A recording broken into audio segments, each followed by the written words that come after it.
"There are 3 rules," said the Duke of Islington, 1 hour after the wedding, "and I will not repeat them."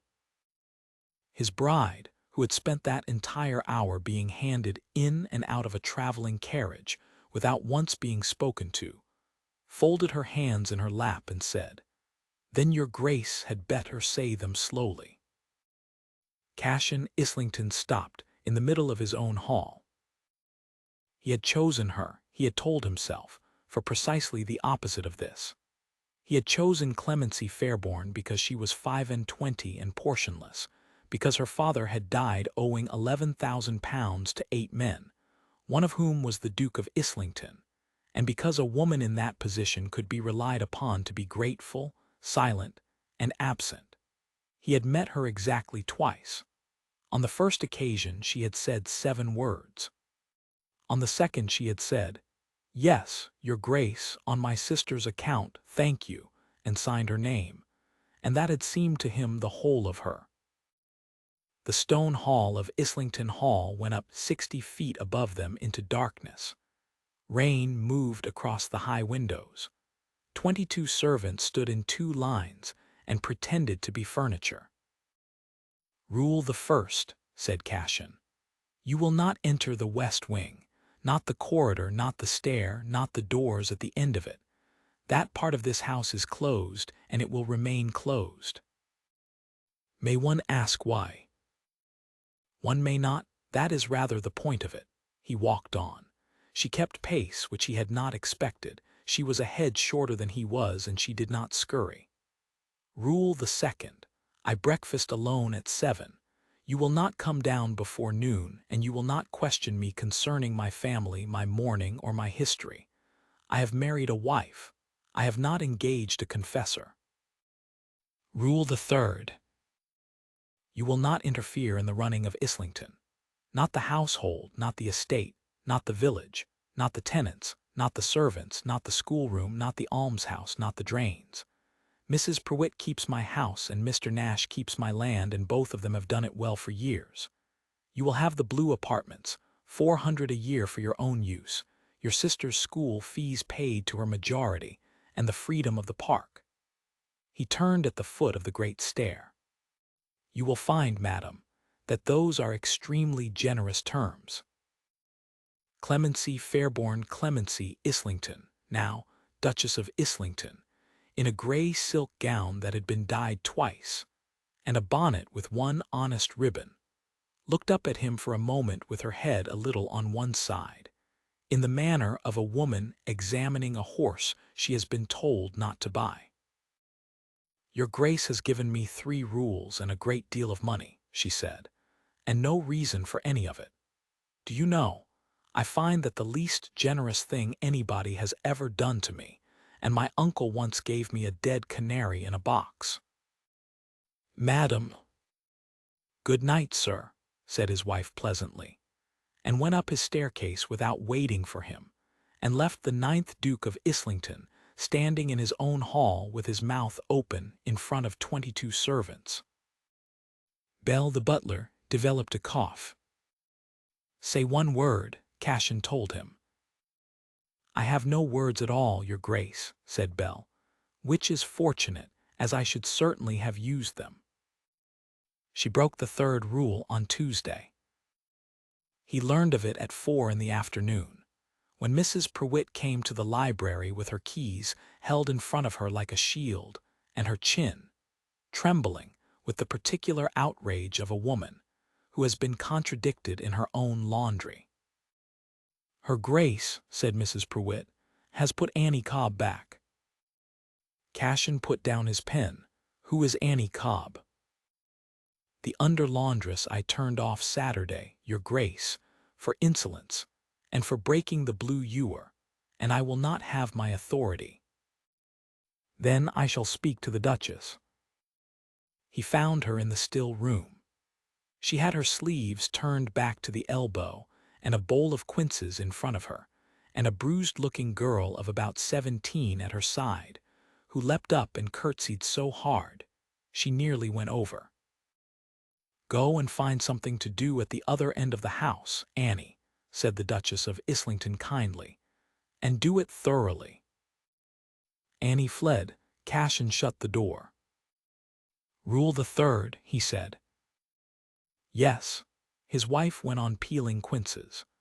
"I broke it at 10:30 this morning, and I have been looking forward to this conversation ever since. Do sit down. You are very tall, and it makes a room feel like a scolding."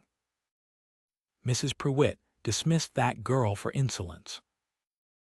Mrs. Pruitt dismissed that girl for weeping in the linen passage, which she was doing because her mother has a growth in her side, and there are 4 younger ones at home, and no money for the physician at Furring.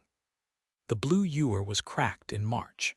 I found it in the store cupboard with the crack mended in old glue, which means somebody else broke it, and Annie was simply the last hand it passed through. She looked up. "And insolence, Your Grace, in my experience of great houses, means a person answered back when they were right, which is the very worst thing a poor person can do." Cashin was silent for a moment. "You have been in this house 2 days." 2.5. "There is nothing else to do here. You have forbidden me the west wing, the breakfast table, and every single occupation a woman of sense might take up, so I have spent my time doing what I am permitted to do, which is walking about and listening." She set down the knife. "Sir, your housekeeper is not a cruel woman. She is a frightened one. She is 61 and her sight is going, and she has decided that if she is very hard about ewers nobody will notice, she can no longer read the linen lists. I have offered to read them to her twice a week, and to say nothing about it to anybody, and she cried, and then she took the girl back, and now she has come to you to complain of me because her pride requires it. If you would be so good as to be angry with me in front of her tomorrow, the whole thing will be quite mended." The Duke of Islington stood in his own still room, and could not, for a full 10 seconds, produce a single word. "You want me to reprimand you," he said, "for the sake of my housekeeper's feelings." "Loudly," said Clemency. "In the hall, if it can be managed. She will be perfectly happy afterwards, and so shall I." "And Annie Cobb's mother?" "Ah, she had the grace to look somewhat guilty. I have sent for the physician at Furring on Thursday, and I am afraid I have said that your grace desired it, because a duke's name opens a door and mine opens nothing at all yet.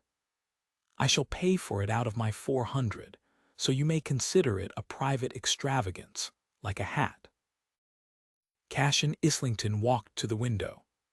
Outside, the rain had stopped and the light was coming in low and copper across the wet lawns, and the whole park stood shining.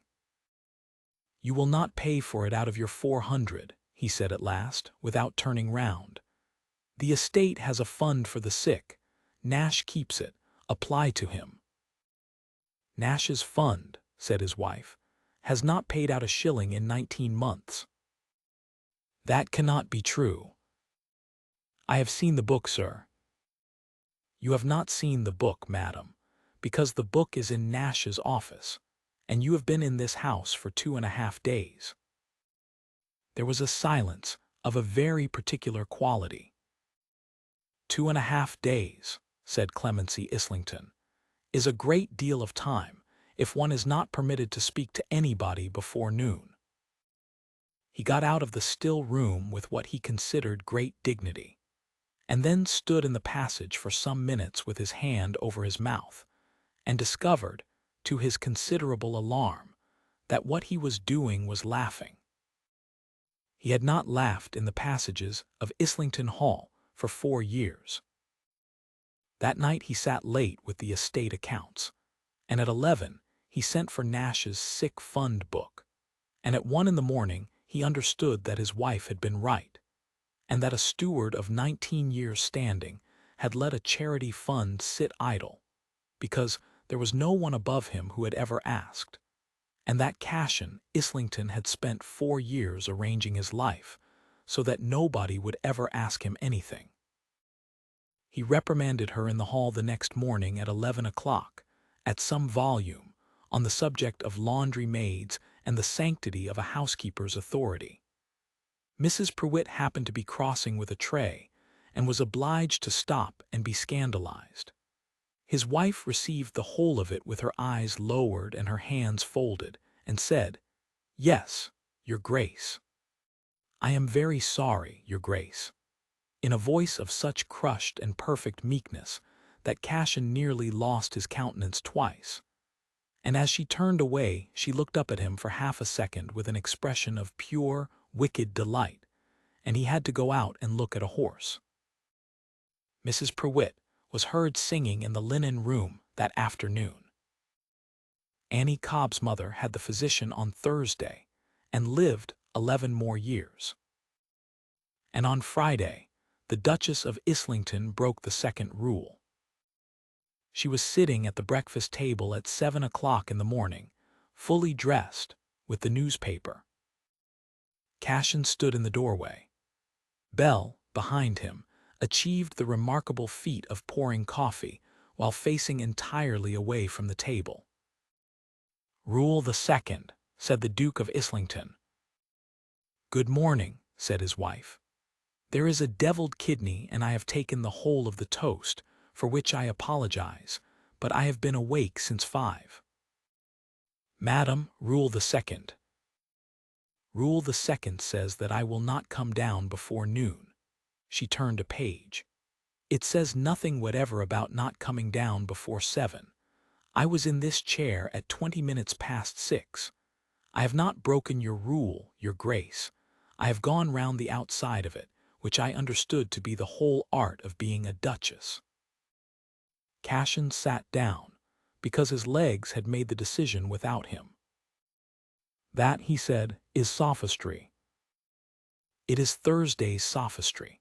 I thought of it Thursday and then had to wait a whole day, which was agony." She looked at him over the paper. "Sir, will you tell me what you actually mind? Because I do not believe for a moment that you mind conversation at breakfast. I think you mind being looked at before you have got your face on. And I should like to say that I have no interest in your face at 7 in the morning. I have an interest in the newspaper, which you receive 4 days before it reaches my sister's school, and in the kidneys, which are extremely good." He opened his mouth to end the discussion, and instead heard himself say, "The cook is from Dorsetshire. It is a Dorsetshire receipt. Then I shall have it written down and taught to my sister's cook, who fries everything gray." They ate in silence for 4 minutes. It was, he noticed, not an uncomfortable silence. It was the first meal he had eaten in company in 4 years that had not required him to be a duke through the whole of it. Then she said, "Who was the boy on the black pony?" Cashin set down his cup very carefully. "In the long gallery," Clemency went on, quite gently, "there is a picture of 2 boys. The elder is about 12 and holding the bridle and looking as though somebody has just told him to stand still, which I take to be you. The younger is about 8 and on the pony and laughing. The frame has been polished this week. Nothing else at that end of the gallery has been dusted since Michaelmas." "Rule the second," said Cashin, "forbids questions concerning my family." "So it does." She put her napkin down and stood. "Then I shall not ask it again, but I shall tell you one thing and you may fine me for it. In 3 days in this house I have found a housekeeper who cannot read her lists, a steward who has stopped opening a charity book, a West Wing nobody goes into, and a duke who has arranged his entire household so that no living soul is permitted within 6 feet of him before noon. Sir, that is not a family seat. That is a man holding his breath." She paused at the door. "It has been 4 years, I think. The gallery frame is polished on the anniversary. Bell told me nothing. Bell is a rock, but the flowers in the chapel are changed on the 11th of every month, and the gardener is not a rock at all." She went out. Cashin Islington sat in his own breakfast room until the coffee went cold, and did not move. Theodore Islington had been 8 years old on that pony. He had been 23 when he stood in the library of this house, and told his brother that he intended to marry a cardsharper's daughter from Portsmouth. And Cashin knew to the title, 28, stiff as a poker with the terror of doing it all wrong, had said the unforgivable thing. He had said that no brother of his would drag the name into the gutter, and that Theo might choose between the woman and Islington, and that if he chose her, he need not write. Theo had chosen her. Theo had not written. Theo had taken a berth in a packet out of Falmouth in the November gales because a passage was cheaper than a license, and the packet had gone down 11 miles off the Manacles with all hands, and the last thing Cashin Islington had ever said to his brother in this room at this table was that he need not write. There had been no cardsharper's daughter to console. She had married a corn merchant the following spring. That was the joke of it, if one had a taste for such jokes. He had broken the only thing he loved in the world for a woman who had not even waited out the morning. He rode for 6 hours that day, and came home in the dark. On Saturday the county came to dinner, because a new duchess must be shown, and because Lady Marisol Vantage had been at him for 11 days by letter, and could not be put off. Cashin dreaded it the way he dreaded few things.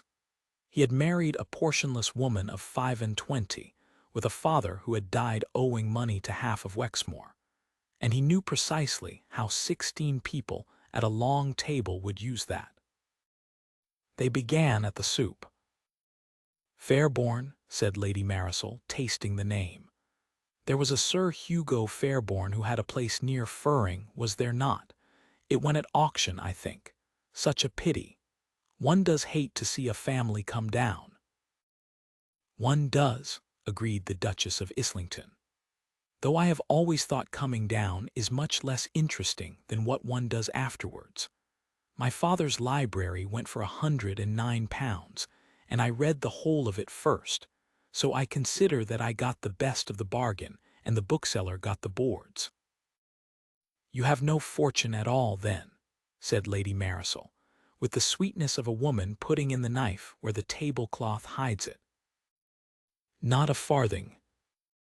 "How brave of you to say so." "How kind of you to ask so directly," said Clemency. "It saves such a quantity of guessing, and it does prevent the tedious business of anybody supposing his Grace married me for money, which would have been very silly of him, and would have reflected badly on his arithmetic." A young man at the other end laughed, and turned it into a cough. Lady Marisol tried once more at the second course from a different quarter. "You will find Islington a dull place for a bride, I fear. The Duke does not entertain. The Duke does not go up to town. The Duke does not dance." "The Duke does not dance," said his wife, with the first genuine interest she had shown all evening. "Not for 4 years." "Then I am fortunate," said Clemency, "for neither do I dance the way a heron walks. We shall sit together at every ball in the county, and be thought profound." And the table, 16 people who had come to watch a bankrupt's daughter be quietly skinned, laughed with her, at Lady Marisol twice, before the game came in. Cashin sat at the head of his table and watched his wife handle a room, and understood 2 things with equal clarity. The first was that she was not brave. She was frightened. He could see it in the way she held her glass, and she was doing it anyway. The second was that he had married her under the impression that he was rescuing her from a bad situation, and that she had come into this house and looked round it and concluded, quite obviously and within a day, that the person in the bad situation was him. The storm came up that night out of the west. It came up the way the big ones do on that coast, with a still hour first and then a wind that hit the whole face of the house at once, and by 2 in the morning the rain was going across the windows like shot, and there was slate coming off somewhere at the far end. Cashin was awake. He was always awake in a gale, He had been awake in every gale for 4 years. At 2:30, he heard a door. He came out onto the landing with a candle, and saw the door of the west corridor standing open, and light beyond it. Everything in him went very cold and very quiet. He walked the length of that corridor 31 paces. He had counted them once, 4 years ago, on the night he had ordered it shut and pushed open the door at the end. The window had gone. The whole casement had come in with the wind and lay in the middle of the floor in a wreck of glass and lead, and the rain was driving straight through into the room, and everything in that room was 4 years old and had not been touched. The narrow bed, the fowling piece on its pegs, the boots, the telescope on its tripod, the model of a brig on the mantel with real rigging on it. And Clemency, Islington, was on her knees on the wet boards in her nightgown and a shawl and no shoes, with her hair down her back, building a wall. She had dragged the writing table across the room to break the wind. She had a hip bath appended over the model brig.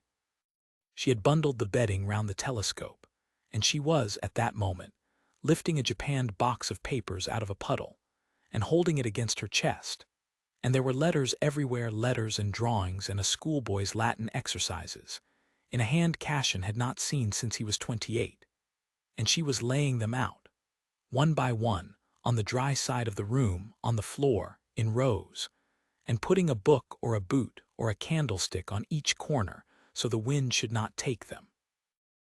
She looked up. Her face was streaming and her lips were blue with cold. "Rule the first," she said. "Your Grace, I am so very sorry. I heard the glass and there was nobody awake on this side, and I could not get anyone quickly, and the water was already at the desk." Cassian Islington could not speak at all. "I have not read them," she said quickly. "I turned them face down. I did not read one word, I swear it to you." And then her voice broke, and she held the japanned box out to him with both hands, like a servant, like a child, like a woman handing over the only thing she had. "But they were getting wet, sir. They were getting wet, and I did not know how much they mattered, and I thought if they mattered at all, and I stood in the corridor obeying you while the rain came in, you would never forgive me. And I would rather you did not forgive me for coming in." He crossed the room and took the box out of her hands and set it on the dry boards. Then he took off his dressing gown and put it round her shoulders and held it closed at her throat with one fist, and stood there, and the rain came in over both of them. "His name was Theodore," said the Duke of Islington. Clemency did not say a word. That, he thought afterwards, was the greatest kindness anybody had done him in 4 years. "He was 9 years younger than me. Our mother died when he was 4, and I had the raising of him more than my father ever did, and he was—" Cassian stopped. He had not attempted this sentence before. There was no path worn to it. "He was a great deal better than me. He was funny. He was extremely funny, and he was kind to everybody in this house, without ever once deciding to be. And he was going to be a naval man because of that brig on the mantel, and he could not do a line of Latin to save his soul." The wind came round the corner of the house, and the whole room breathed. "4 years ago he stood in my library and told me he was going to marry a woman I thought unsuitable, and I was 28, and I had had the title 11 months, and I was frightened out of my wits of being a bad duke, so I said the worst thing that has ever been said in this house. I told him to choose, and when he chose her, I told him he need not write." Cassian heard his own voice go flat and strange. "He took a cheap passage out of Falmouth in November because he had no money, because I had stopped it. The packet went down 11 miles out. They found 4 of the 11, not him." "Cassian," she said. It was the first time she had used it. "I had this room shut the day the news came," he said. "I have not been through that door since. I gave the order in the corridor, and I have kept it for 4 years, and I have made the whole of this house keep it, and I told myself that was respect." He looked at the rows of paper laid out on the floor with a boot and a candlestick and his wife's own hairbrush weighting the corners. It was not respect. It was a man walking round a hole in the floor for 4 years and calling it a carpet. She moved then, only a little, only enough that her shoulder came against his arm and stayed there. "They are not ruined," she said. "The bottom 3 inches are gone from some of them. Most are only damp. Paper is much braver than people think. If we hang them on a line in front of a fire tonight, they will be dry by morning, and only a little cockled, and you may read them whenever you like, or in 10 years, or never, but they will be there. You want me to hang my brother's letters on a line like washing?" "Yes," said the Duchess of Islington. "And then I want you to eat something, because you have not eaten since the soup, and I want you to sit down in front of that fire and tell me what he was funny about. Not the drowning. Anybody can tell that story. The newspapers told it. Nobody alive can tell me what he was funny about except you. And when you are dead, it will be gone out of the world altogether. And I think that is what you have actually been afraid of, sir. And I think it is why you polish that frame yourself."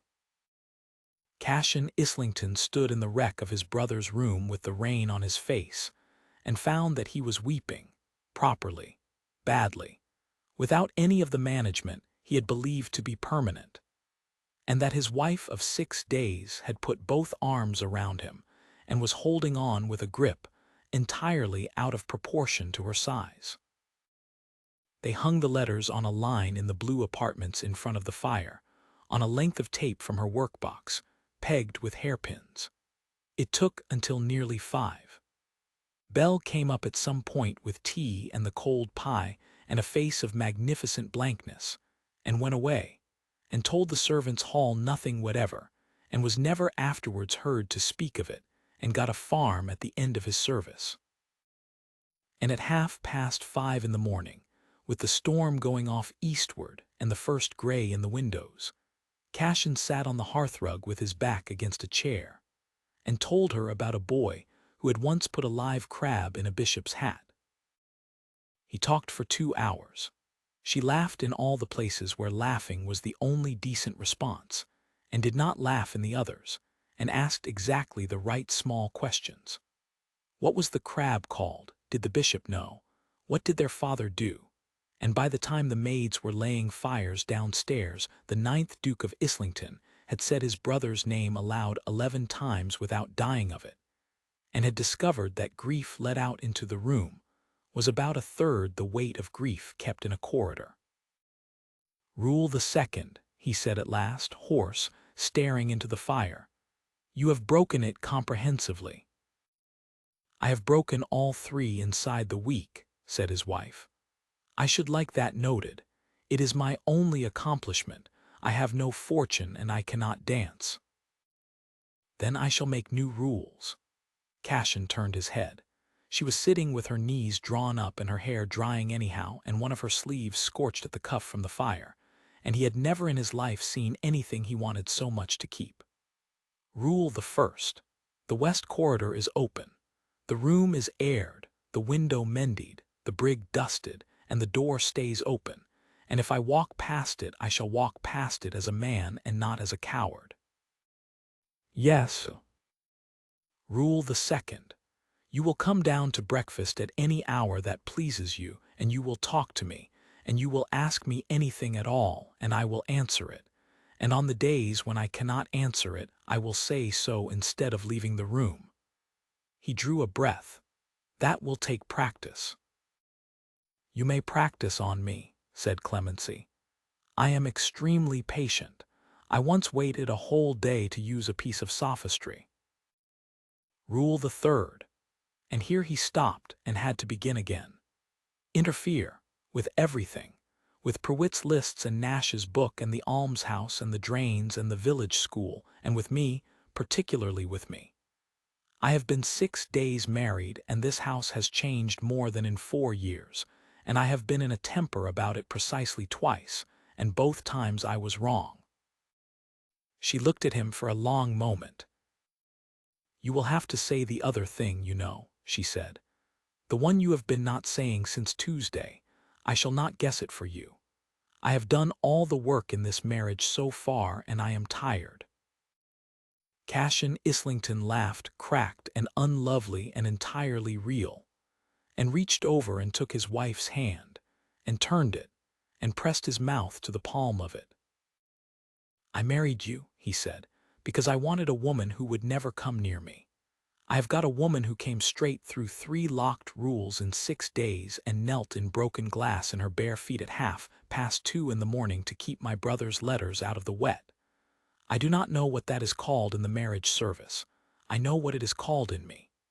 He held her hand against his chest. "Clemency, I love you. I have loved you since the still room and the quinces, and I have been extremely rude about it ever since." "Yes," she said unsteadily, "you have been very rude. It has been the loveliest week of my life." "You are shaking." "I am freezing, sir. I have been sitting in a wet nightgown on a hearthrug for 4 hours listening to a man talk about a crab." The Duke of Islington stood up, and picked his wife up off the hearthrug altogether, which startled a small shriek out of her and made her laugh into his shoulder, and carried her out of the blue apartments. And the maids on the back stairs heard a door close, and the fire in that room was let go out, and nobody in the house saw either of them until the following afternoon. They opened the west wing on the Monday. She had the window mended and the boards scrubbed and the brig dusted and the fowling piece oiled. And then she did the thing that Cassian had not thought of and never forgot. She had the boy's telescope carried down and set up on the terrace, on its tripod, where anybody might use it, and she used it herself nearly every clear evening for the next 40 years, and taught their sons to use it, and told them whose it had been. Theodore Islington's name was spoken at that dinner table as a matter of ordinary course, the way one speaks of a man who has stepped out to look at a horse. The county gave a ball at the Assembly Rooms at Ferring in the last week of the month, and the Duke and Duchess of Islington attended it, which in itself kept 4 villages in conversation for a fortnight. Cassian knew exactly what was intended. Lady Marisol Vantage had had a bad dinner and meant to have a good ball, and she had arranged matters with the care of a general. The Duchess placed at the edge of the floor between 2 pillars where a woman may be seen not dancing, the fashionable set gathering by degrees on the other side. A remark dropped audibly at the right moment that Islington had brought a wife who was as ornamental at a ball as a hat stand, and that of course it was a great mercy his Grace did not dance either, since it saved them both the exposure. There was that particular silence afterwards that means a room has heard something and is deciding whether to enjoy it. Cassian saw his wife's chin come up 1/2 an inch. He saw her open her fan and look at the floor, and for the first time in 3 weeks be, quite simply, hurt. He had not danced in 4 years. He had not danced since a boy of 23 had walked out of his library, and he had told himself the whole time that this was because he did not care to. The Duke of Islington set down his glass, crossed the entire length of the room 31 paces.